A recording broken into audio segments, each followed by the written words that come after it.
Hello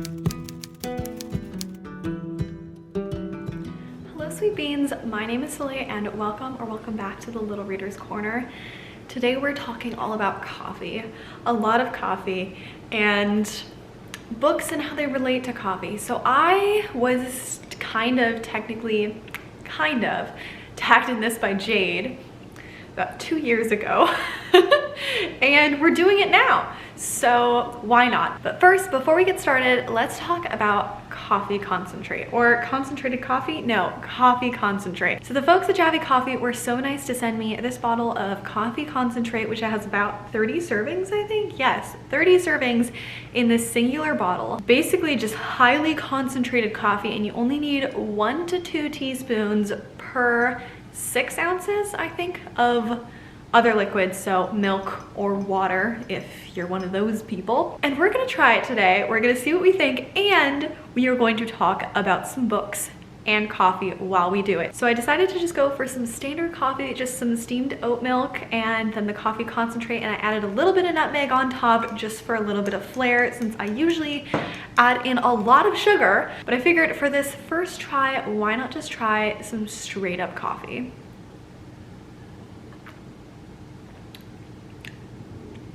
Oh snap, okay. It's actually concentrated coffee. Okay, I wasn't sure how much flavor you could actually get from just 1 to 2 teaspoons of it. I feel like this would also taste really good in an iced coffee blend.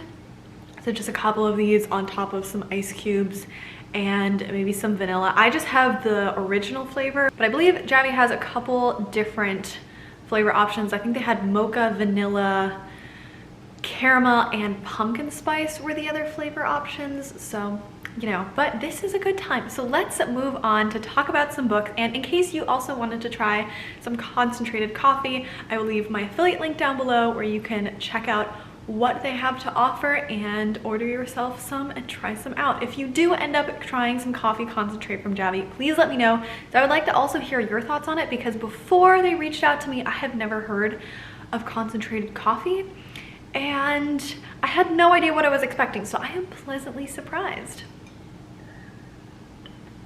Let's go. So the original creator of this tag was Bangatti Bangs, and they created it like 7-ish years ago, 4 to 7 years ago, a while ago. So I'll link the original video down below. I'll also link Jade's down below. It's one of my favorite videos that she's ever made because of just the pure chaos of her drinking purely black coffee the entire time. And also, I think the thumbnail is just phenomenal. All right, the first question is black coffee. Name a series that is hard to get into but has hardcore fans. This did not even take me a moment to think about, because Shadow and Bone. I tried, I really did. I had to DNF Shadow and Bone halfway through. I was trying to read it in 2017, 2018, somewhere around there. I knew it was super popular, so many people loved it. I tried reading it, I hated it. I very much disliked it. It's just way too generic. It felt really juvenile, it felt overdone. It's just not at all my taste, but I know there are so many avid Shadow and Bone fans out there, which is fantastic. It's just not for me. Question number 2 is Peppermint Mocha. Name a book that gets more popular with the winter season. There are quite a few of these. I think it's really fun because every single winter you see the same 5 books on a lot of people's TBRs because they're just really popular books and everyone wants to read them, and when everyone reads them, they have really high reviews and they always have something to do with the winter. Some of them don't, which I think is really interesting why they always get roped in. I think winter is also when people read mysteries and thrillers, which is why some of those get really popular during those times. But I don't read mysteries and thrillers, so I have no idea. But the ones that I immediately think of is first off In a Holidays, which is very recent. I think it came out in 2019. I recently read it. Very good, winter vibes, excellent. Basically takes place as a time loop story in this last week of the year, like during Christmas and New Year's. The other book is one that I've been meaning to read for so long, and every single time I'm in a bookstore, I look at it and I'm like, One day. The funny thing is the plot of it is very similar to a book I wrote like years ago. So I also have this like slight vengeance against it, and I'm like, whatever. So it's A Winter's Promise. It has winter in the title. It's a blue book. I have no idea if it has anything to do with winter. I know it has something to do with mirrors and the reflections of people on, I think, mysterious floating islands. I could be entirely wrong. That's all I remember of the plot. You never know. Next up is Hot Chocolate, Name Your Favorite Children's Book. So I'm not sure if this is asking my favorite book when I was a child or like a middle grade favorite now, but either way, my answer is the same. I have 3 main books. Oh my gosh, I just realized I didn't think about Percy Jackson. I have 4 main books that I categorize in this, and we're gonna talk about all 4 of them very briefly. First off, the one I nearly forgot, Percy Jackson, the Olympian series. It's amazing, I love it. I recently reread the first 5 of the original Olympian series, and I wanna reread the rest of them because they're just fantastic. And fun fact, I, to this day, have not read the last 50 pages of Blood of Olympus because I was really afraid of something happening. And then this coward in my high school was like, hey Soleil, wanna know what happens at the end of Blood of Olympus? And I was like, no, I don't. And then he told me this thing that I cannot say because I don't know if it's actually a spoiler. And it's my worst fear of that happening in that series. And I was like, oh, like whether or not that's true, like I can't deal with that emotionally. And now 6, 7, 8 maybe years later, I'm like, I can't touch that book. So maybe one day I will reread the whole series and read those as well. The next books would be The Missing series, which is by Margaret Peterson Haddix. It's a time travel story about these kids who were taken out of their moments in time right before they were about to die. So like famous deaths or disappearances of people. The Roanoke colony is a part of it. And they were taken out by these time travelers, and now years later they are trying to put them back in their place, and it's just phenomenal. The next one would be the Shadow Children series. It's based on the idea of like the one child law, where there was overpopulation, so the government decreed that you cannot have more than one child. So there's all these second children who were born, but like they would have been killed by the government if the government knew. So they have to live as shadows their entire lives, and they have to like hide in the basement, and that's just their entire life. So it's about all these second children and how they kind of all are complete shadows, and it's just so good. What was the other one? Oh, 39 Clues. Phenomenal. The series is still going on. I still have to read like the last 4 books in that series, so at this point I feel like I just gotta start over from book 1. And yes, I do believe that when that series ends, it will be 39 books, just for the fun of it. Who knows? Question number 4 is Double Shot of Espresso. Name a book that kept you on the edge of your seat the entire time that you read it. The first one that comes to mind is Mexican Gothic. So I read Mexican Gothic not last year, the year before. I read it in the summer of 2020, right around when I was moving, and it was absolute chaos. And I don't read scary things. I already mentioned I don't read mysteries or thrillers really. Like I get so freaked out. So I was like, you know what would be really fun? If I start reading Mexican Gothic, this really creepy like 1900s I think set story in this creepy house where this woman has to go and she visits her cousin because she thinks something's wrong with her cousin, because her cousin's sending her all these letters that sound like really weird. She's like, something's going on over there. So she visits the house of her cousin's fiance or newlywed husband, something like that, and his family is like really weird, and there's all these weird things happening, and there's this whole thing with mushrooms and mold and psychedelics, and so creepy, so well done. But I thought that it would be a good idea to start reading this super creepy book in the middle of moving and start it the day that I had like moved everything out of my apartment, and my apartment was completely empty. I was the last of my roommates there. I was sleeping on like just like a camping mattress with my backpack of stuff, and like that was it. The rest of the house was completely empty. No one was there. I got so freaked out. I have a reading vlog that I will link up above and down below, and I couldn't do it. I had to stop reading it until I was in a house with my family friends at the time, and I knew that there were people home, so I wouldn't be so scared. Good idea. Number 6 is Starbucks. Name a book that you own that you have seen everywhere. So there are quite a few books. There are a lot of options here. I think the one we are going to talk about is Priory of the Orange Tree, because I think it's a little funny.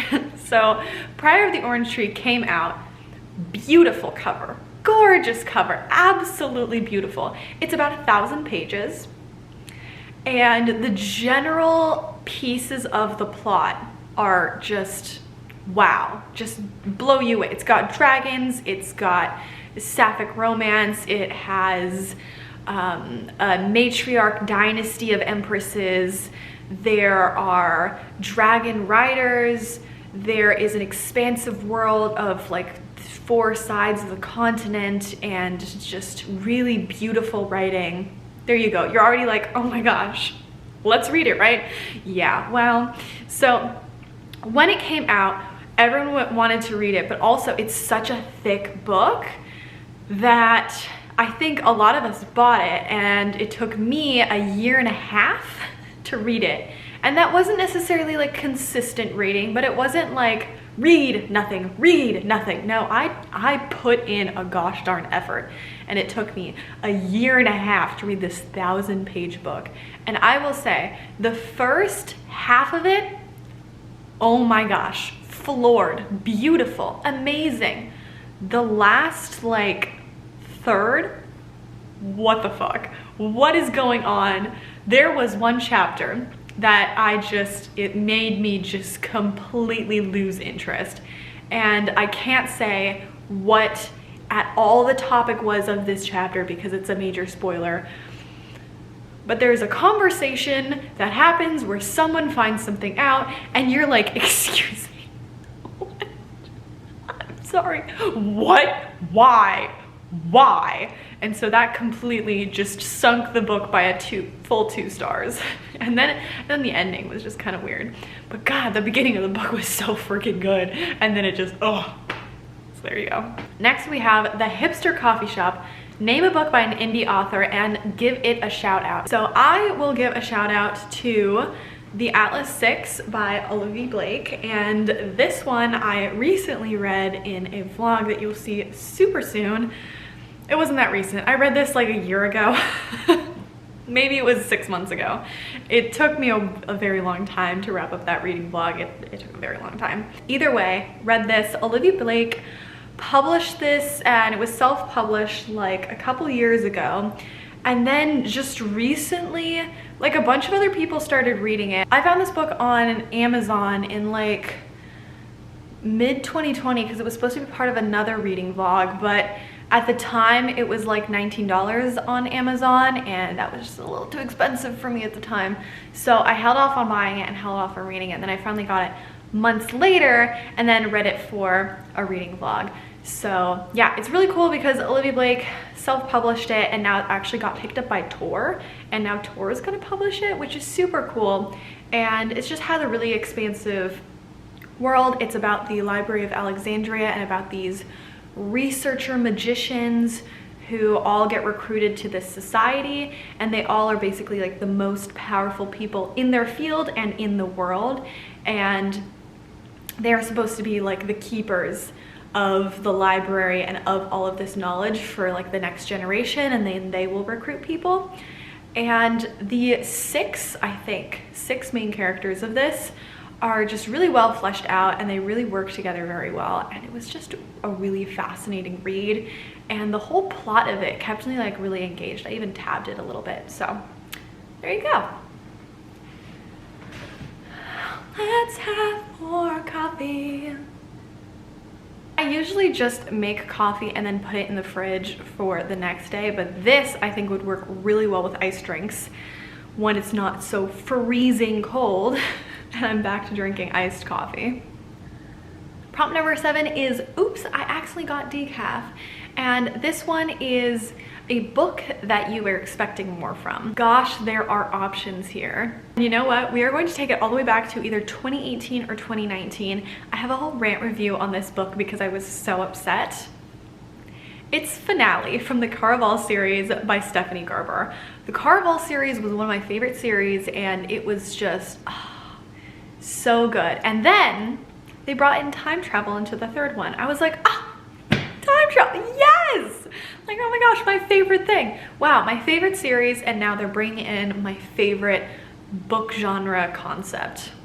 No, absolutely not. This was a disaster, okay? I'm so upset with what Stephanie Garber did in this book and what she did with time travel, and the whole thing makes me so mad, and it is stupid and it is so upsetting. So yeah, I was expecting more from it. I was expecting human decency from this book, and it did not give it to me. All right, the last question that we have that is bookish related is the perfect blend. Name a book or series that is both bitter and sweet, but is also ultimately satisfying. For that, I have one of my most recent reads, which is Forever Interrupted by Taylor Jenkins Reid. This book is the epitome of melancholy, of bitter and sweet, and just the perfect combination of that. Oh my goodness. So the whole plot of this is basically this woman loses the love of her life just months after she met him. They had a very short time together, and then he dies unexpectedly.